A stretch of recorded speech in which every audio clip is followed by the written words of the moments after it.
Hi, my name is Kara Hammis, and I'm the Health and Human Sciences and Ag and Natural Resources Purdue Extension Educator in Brown County.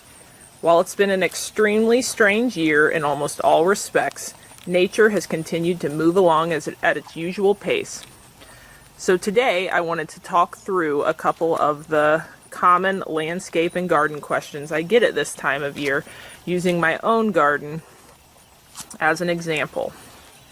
I'm not sure if it'll make you feel better or worse to know that even extension educators don't get it 100% right, but it is what it is. The first question is, how do I keep deer out of my garden and landscape?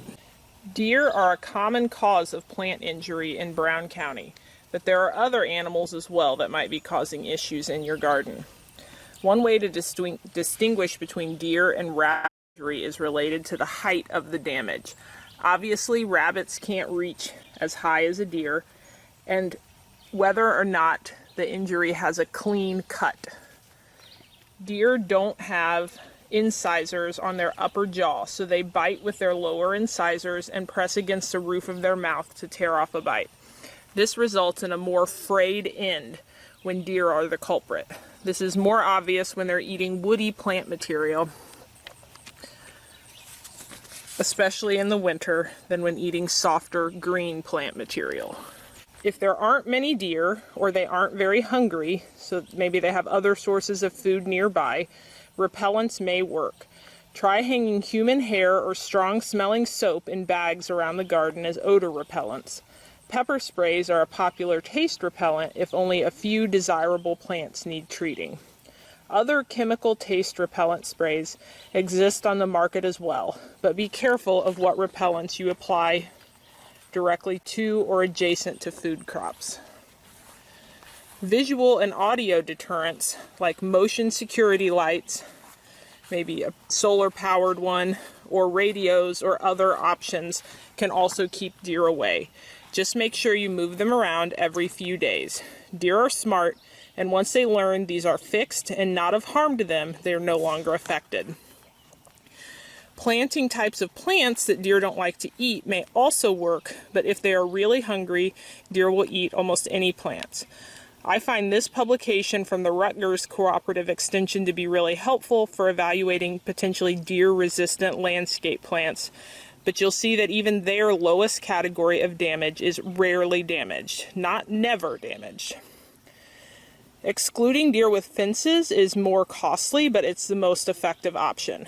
Either use a high fence, so 8 feet or more tall, or electric fencing. I've even heard of some people using one strand of low voltage wire baited with peanut butter. Gardeners have designed lots of other creative arrangements of low voltage electric wire. You can just check out gardening books or the internet for other ideas.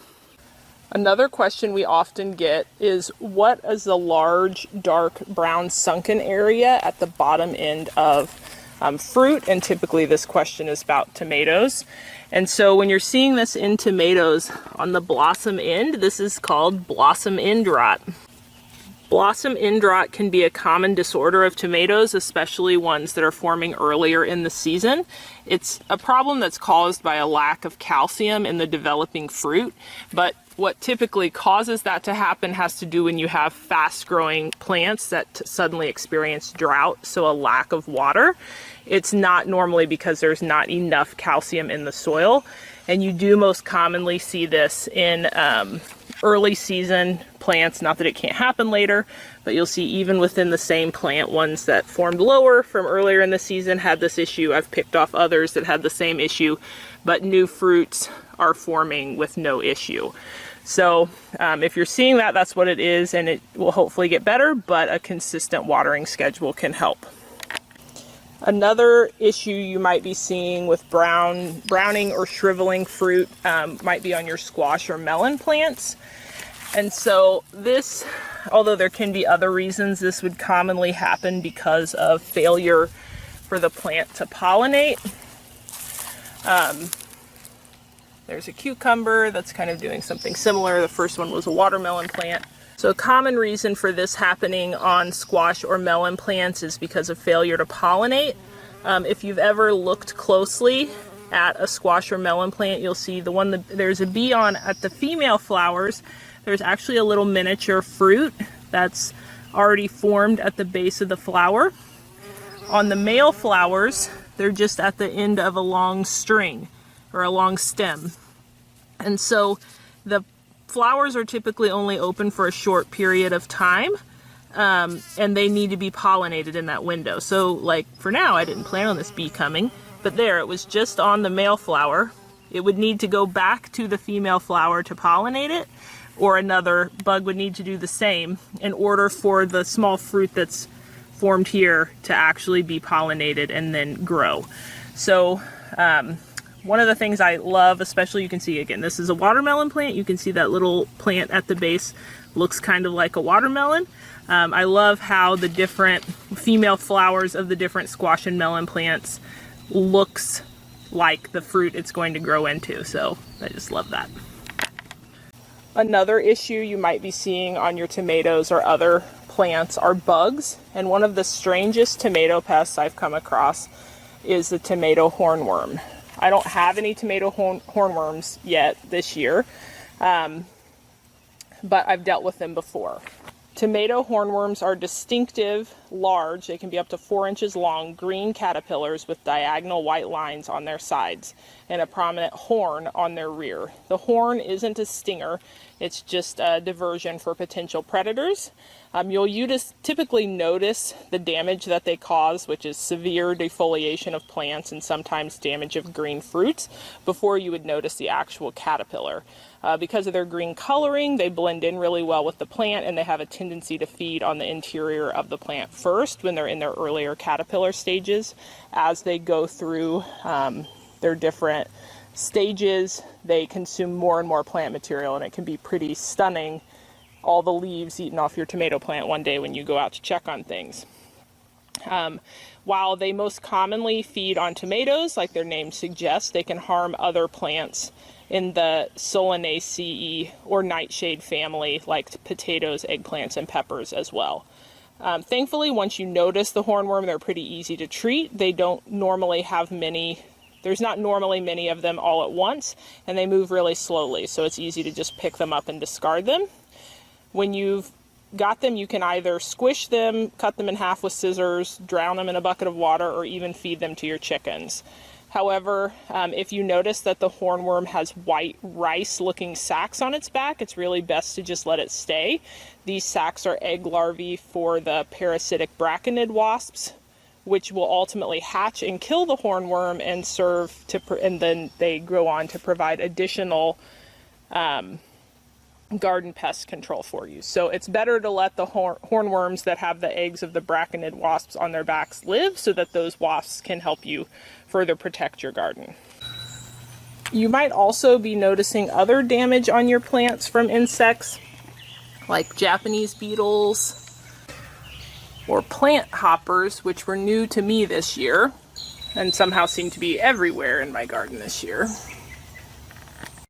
But just remember, if you're coming across a bug or disease or some other pet that you're unfamiliar with and want help figuring out, you can always contact us at the Purdue Extension office.